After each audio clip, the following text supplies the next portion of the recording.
Hi there. This is H. Victoria Hargrove Atkerson.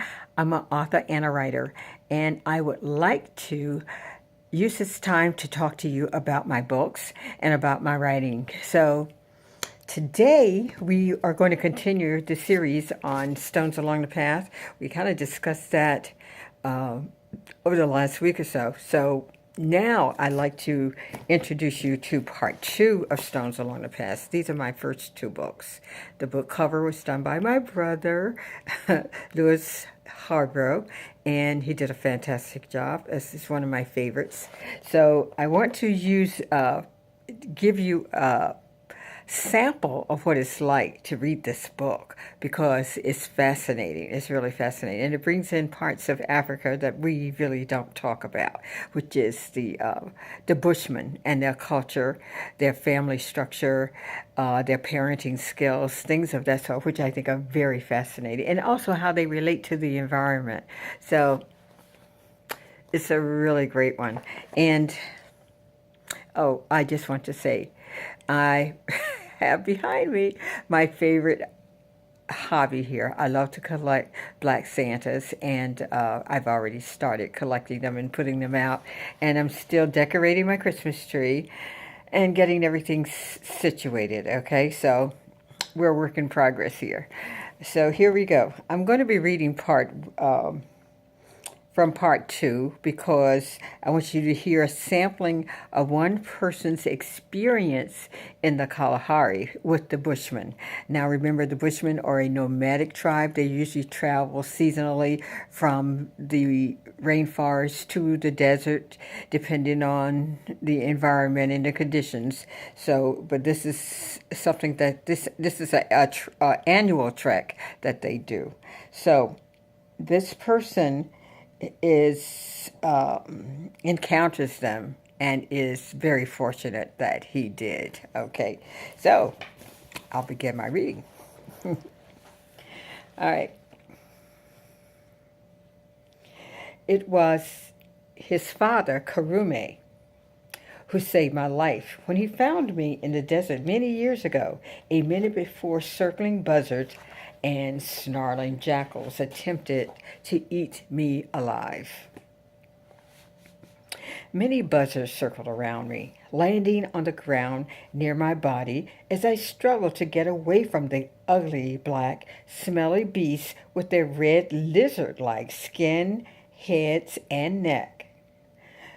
They waited impatiently for me to grow too weak to fight back. I thrust my arms and legs in an attempt to make them aware that I was still alive and able to fight them off. One of the bold, skinny black buzzards pecked me on the leg, making me yell out in rage, giving me the strength to lash back, kicking one of the beasts in its smelly black feathered chest. Suddenly, the attacking birds retreated along with others that were inching in for their human feast. Interested? Okay. In the distance, I saw wild dogs approaching, and I knew that I was doomed to die alone in the blazing hot sun with wild animals tearing the meat off of my bones as I lay unable to oppose them.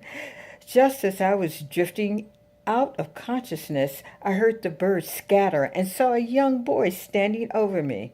Relieved that someone had come to my aid, I struggled to tell the child to go get his father. After that, everything became black. I lost consciousness. Tell me you're not intrigued.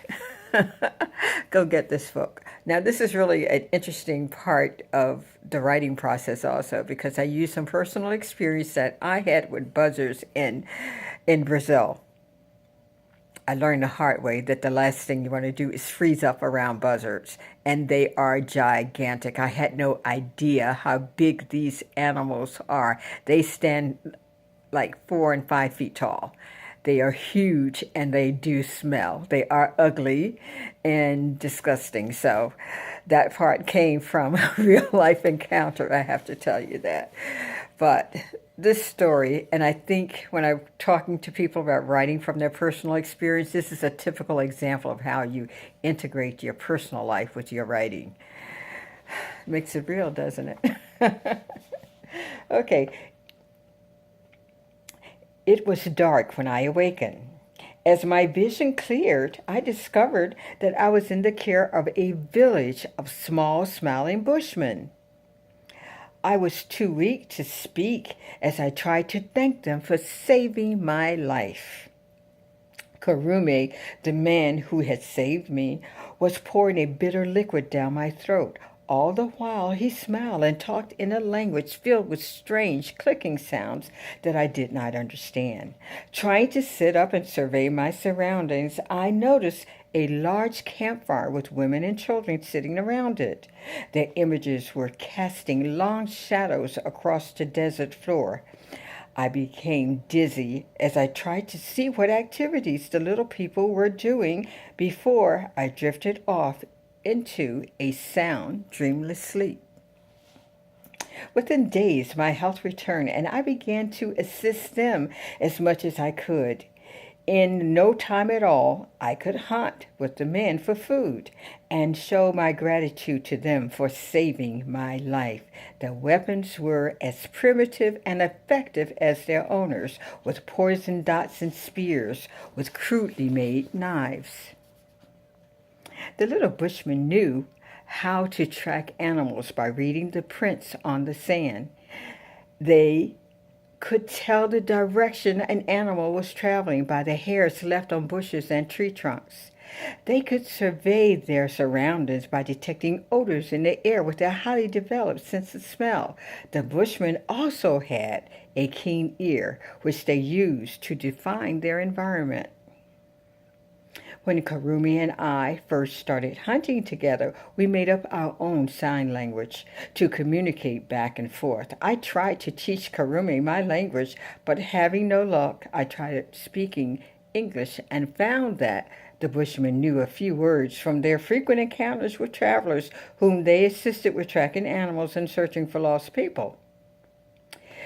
It was not long after the two of us became spiritual mates. We hunted together using every advantage of teamwork, often returning to the tribe with our arms loaded with meats.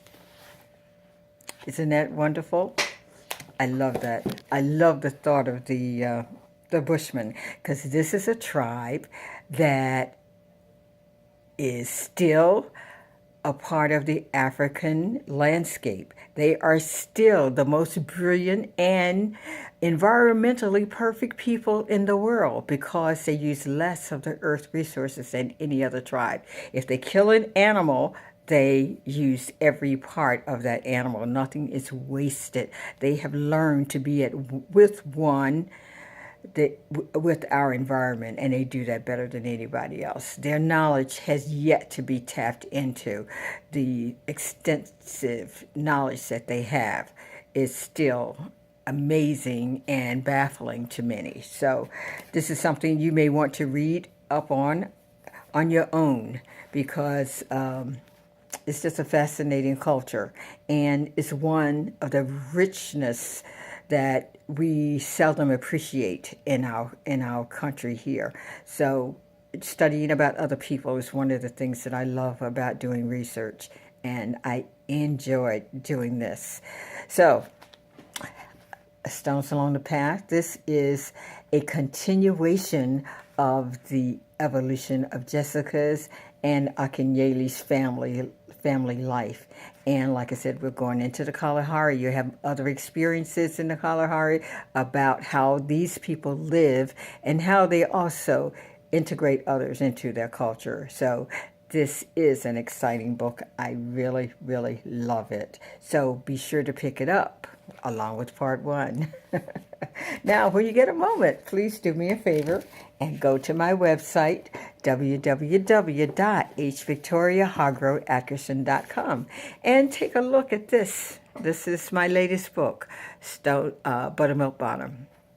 It's a wonderful glimpse at the 1950s and 60s and the conditions that blacks lived under while struggling with the Jim Crow system, which was like legalized system of racism that was in place to keep blacks from succeeding. and from being educated. So this is something you really want to read because it talks about all the dynamics of the black culture in America during a time when no one wanted them to be a part of the American culture. So this is also one of the first neighborhoods that blacks moved into after the Civil War, and it was in continuous existence for years until it was torn down. The Atlanta Civic Center sits there now. So it's a wonderful read, so please get this book.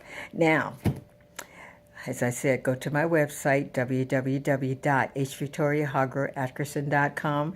Then, while you're looking at this video, I want you to push the button and like the program. Let people know that it's something that they should be watching, and also subscribe to my channel so that we can continue our electronic relationship. I'm feeling very good about it. It makes me feel warm and tingly inside. Now, please enjoy your holidays as you prepare for the big day, as I'm doing. Like I said, I'm in the process of decorating, so it's quite an exciting time for me because I'm Christmas crazy. So enjoy your life and enjoy your loved ones, and love as always to you. Thank you so much for listening.